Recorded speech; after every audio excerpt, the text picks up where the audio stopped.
Hey, Steelers Nation. What a night in Pittsburgh. The energy, the grit, the fight, everything that defines this franchise was on full display. The Steelers didn't just win a football game. They sent a message. 27-20 over the Colts, a team that came in as the best in the league. A team everyone thought couldn't be stopped. But inside Acrisure Stadium, under those bright lights, the black and gold reminded the entire NFL what happens when you doubt them. From the very first drive, it was clear something was different. The Steelers weren't playing cautious or hesitant. They were attacking. Every hit felt heavier. Every tackle seemed to echo louder. And the defense, oh man, the defense looked alive again. You could almost feel it through the screen, that pulse, that fire that's been missing the past few weeks. The Colts, who had thrown only 3 interceptions all season, gave it up twice that day. They'd only lost 4 fumbles before this game, and somehow Pittsburgh managed to snatch the ball away 3 times. It was chaos for Indianapolis, and for Steelers fans, it was pure joy. And let's talk about Jonathan Taylor for a second. The so-called unstoppable force in the backfield, the league's premier running back, was completely bottled up. 14 carries for 45 yards. That's barely over 3 yards per attempt. The Steelers' front 7 just collapsed every running lane he tried to find. They hit him early, hit him often, and by the fourth quarter, you could see in his body language. He wanted no part of that defense anymore. Even the Colts' top scorer, the one who's been automatic all season, didn't manage to put up a single point. That's not luck. That's domination. Now, sure, the running game for Pittsburgh still has work to do. They didn't exactly pound the rock the way fans dream of, and there were a few offensive hiccups here and there that you know Coach Tomlin's going to be addressing in the film room. But honestly, that's nitpicking, because the real story of this game wasn't about offensive rhythm. It was about revival. This was the resurrection of the defense, the heartbeat of this franchise, the identity of what Steelers football is supposed to be. Just a week ago, a lot of us had doubts. Let's be honest. The defense looked lost against the Bengals and the Packers. Missed tackles, blown coverages, no energy. It felt like the group was running on fumes, stranded somewhere between Cincinnati and Green Bay, left for dead. But this time they came to life. They hit harder, played faster, and carried themselves like a unit that had something to prove, not just to the league, but to themselves. And here's the thing. That edge wasn't just physical. It was emotional. Talking to players afterward, you could tell they felt a different kind of energy in the locker room before kickoff. They said they had this competitive spark, this sense that they were going to take control of the game, no matter how it started. Even when the Colts had early momentum, nobody on the Steelers sideline panicked. They kept hitting, kept pushing, and eventually they broke Indianapolis down. You could see it. The Colts were getting frustrated, the hits were getting heavier, and Pittsburgh was feeding off the crowd, feeding off each other, like the entire stadium was one heartbeat. And that's not an accident. That shift started the night before the game. Normally, in those team meetings, Coach Tomlin does all the talking. Every word, every instruction, every bit of motivation comes from him. But this time, he handed the floor over to 2 new guys, players who hadn't spoken in front of the team before. It wasn't random. It was deliberate. A change of voice, a fresh perspective, a chance for the locker room to hear from some of the new blood that came in this offseason. Those 2 players, John Smith and Jalen Ramsey, stepped up. Now, Smith hasn't been here long. He's still one of the new faces in black and gold. But when he stood up and addressed his teammates, you could tell it hit home. He told them, treat every snap like it's your last. We're not perfect, but if you go out there and give everything you've got, every single play, you could go to bed at night knowing you gave it all. Simple words, but that's leadership. That's the kind of mindset that turns an average performance into something special. Ramsey, meanwhile, didn't stick around long after the game. He was gone before reporters could even find him, but teammates made sure to share what he said in that meeting. Connor Hayward talked about it afterward, explaining how rare it was to see Ramsey take that stage and address the entire team. Usually it's the defensive guys on one side, the offense on the other, special team somewhere in between, and they don't always cross paths in that kind of emotional moment. But that night, everyone listened. Ramsey told them straight up, we have a team that can go all the way, but it starts tomorrow. No more talking about it. It's time to show it. And that's exactly what they did. The team came out united, every unit locked in, everyone playing for each other. You could feel on the field. The communication was sharper. The energy was contagious. Every time the defense made a big play, the offense was up on the sidelines celebrating. Every time the offense found the end zone, the defense was waiting by the bench, hyping them up for the next series. That's chemistry. That's belief. It's easy to focus on the stats and the turnovers and the highlight plays, but what happened in that locker room, both Saturday night and Sunday afternoon, was about identity. This was a team rediscovering who they are. The Steelers aren't built to outgun people in shootouts or rely on flashy numbers. They're built to hit you in the mouth, take the ball away, and make you earn every yard. That's been the DNA of this franchise for decades. And for a few weeks, it felt like they'd lost that edge. But not anymore. This game felt like a turning point. The defense was flying to the ball, creating chaos, forcing mistakes. Patrick Queen summed it up perfectly after the game. We just went and got the job done the way we know how. And Peyton Wilson echoed it too, saying we simplified things. We just played. That's the secret sometimes. It's not about overcomplicating the scheme. It's about trusting your instincts, trusting your teammates, and playing fast. And sure, there's always going to be fans who nitpick the details. You'll hear the talk. They had 6 takeaways and still only won by 1 score. But who cares? A win is a win, especially against the best team in the league. When you take down a squad like Indianapolis, it doesn't matter if it's by 3 points or 30. What matters is that the Steelers looked like themselves again. That defense, that swagger, that belief, it's back. This wasn't just about beating the Colts. It was about reminding everyone, including themselves, that this season isn't over. There's still fight left in this team. And as they head west to face the Chargers next week, you can bet that defensive energy is coming with them. Because when this defense is playing with that kind of confidence, when that locker room is united behind that kind of message, anything feels possible for Pittsburgh. The morning after that game, Pittsburgh felt lighter. It wasn't just relief, it was pride. The fans, the players, the coaches, everyone finally had something to hang their hats on again. The narrative that had followed this team for the past few weeks, all the talk about inconsistency, about whether the defense had lost its identity, suddenly felt outdated. What happened on that field against Indianapolis wasn't a fluke. It was the product of a locker room that decided enough was enough. When you talk to players around the team, you hear a common theme: accountability. Nobody's pointing fingers. Nobody's hiding behind excuses. The message that John Smith delivered before the game stuck with them. Treat every snap like it's your last. That wasn't just a motivational soundbite. It became the foundation of how they played. You could see it in the way the defensive line attacked the trenches.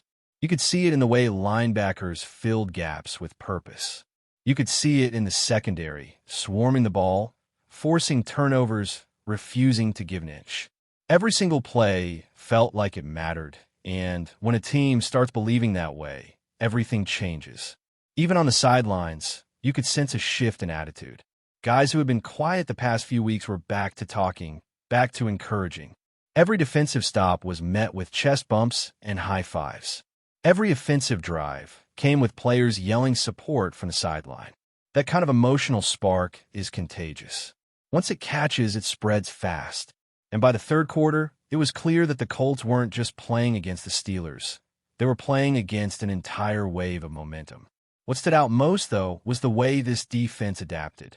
They didn't overthink it. They didn't try to reinvent themselves after a couple of rough weeks. They simplified things, trusted their preparation, and went back to doing what they do best: hunting the football. Patrick Queen and Peyton Wilson talked about it after the game. They stopped worrying about making every play perfect and started focusing on playing fast and free. That's the sweet spot for a Steelers defense. When those guys are loose and confident, they're dangerous. Of course, there's still things to clean up. The running game has to find consistency, and the offense needs to convert more drives into touchdowns instead of settling for field goals. But when the defense plays at that level, it gives the offense time to figure things out. And that's the formula that's worked for Pittsburgh for years. Let the defense set the tone, force turnovers, win a field position battle, and grind opponents down. It's not flashy, but it's effective. There's been a lot of talk among fans about style points, about whether a one-score win really means the team is back. But football isn't a beauty contest. The standings don't care about margins. They care about results. And when you beat the best team in the league, the one that everyone said couldn't be stopped, that's a result worth celebrating. The Colts have been running through opponents all year. They had a top-tier offense, a balanced attack, and one of the most consistent defenses in football. Yet in Pittsburgh, they looked ordinary. That's what a desperate, focused team can do. What makes this even more encouraging is the timing. Midway through the season, this is the stretch where contenders separate themselves from pretenders. And after what happened against the Bengals and the Packers, many thought Pittsburgh was fading. But now, after this win, there's life again. You can see it in the way the players talk, in the way they celebrate together, in the way Coach Tomlin smiles just a little wider during his post-game pressers. It's not arrogance, it's belief. Another thing that can't be overlooked is the leadership emerging from new faces. For years, the Steelers have relied on their veterans to set the tone. Guys like T.J. Watt, Cam Hayward, and Minkah Fitzpatrick.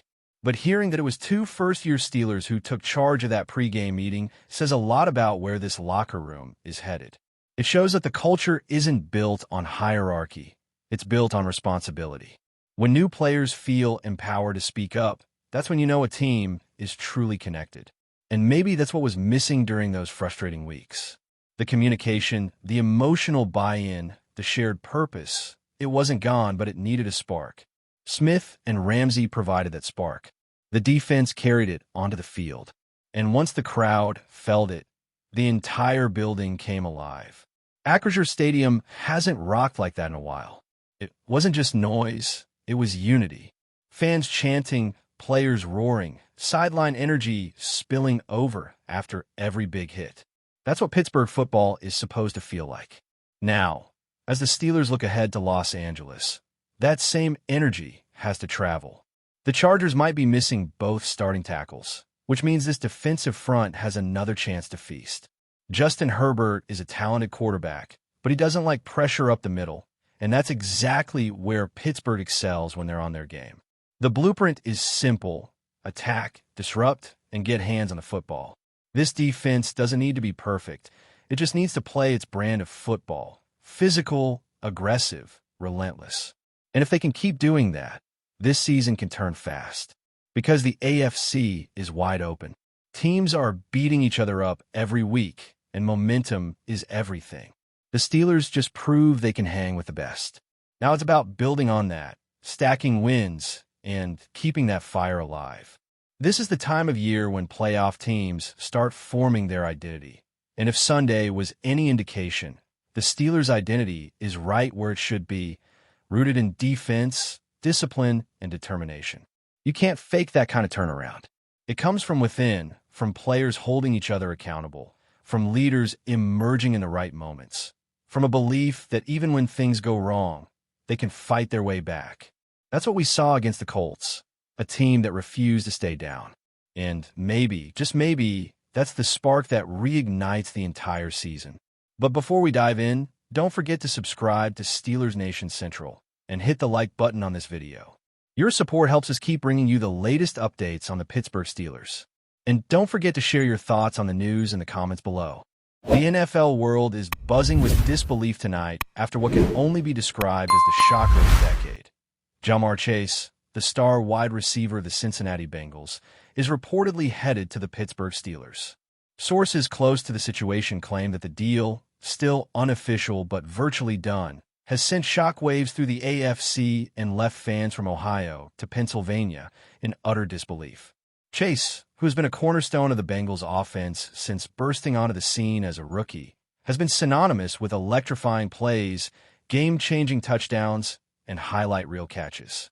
To see him in black and gold seems almost surreal, and the timing of the move is leaving analysts scrambling to understand what this means for the balance of power in the AFC North.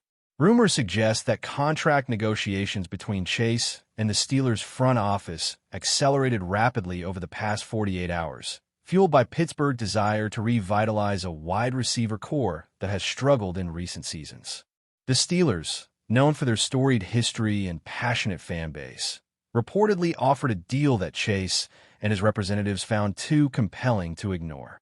While details remain murky, insiders hint at a multi-year agreement that positions Chase as the centerpiece of Pittsburgh's offense from day one. Reaction on social media has been instantaneous and frenzied. Bengals fans are expressing heartbreak and disbelief, some refusing to believe the news until an official announcement drops. Steelers supporters, meanwhile, are in a state of euphoria, imagining a future where Chase's explosive speed and uncanny route running could transform the team into a perennial playoff threat. Analysts are already speculating on the ripple effects. How will Cincinnati adjust without their star receiver? Can Chase adapt to a new system mid-season? And most importantly, how will this shift the dynamics in the AFC North? While nothing is official yet, the mere suggestion of Ja'Marr Chase suiting up for Pittsburgh has created a whirlwind of speculation and excitement. If true, this move could reshape the narrative of the league, turning one of the most dominant offenses in recent memory upside down, while giving the Steelers a weapon that could redefine their identity. For now, the NFL universe waits with bated breath, buzzing with the possibility of the most unexpected move in years. That's it for this update. If you enjoyed the video and want to keep receiving exclusive news about the Pittsburgh Steelers, make sure to subscribe to Steelers Nation Central and give this video a like. We always look forward to hearing your comments and opinions. See you in the next video.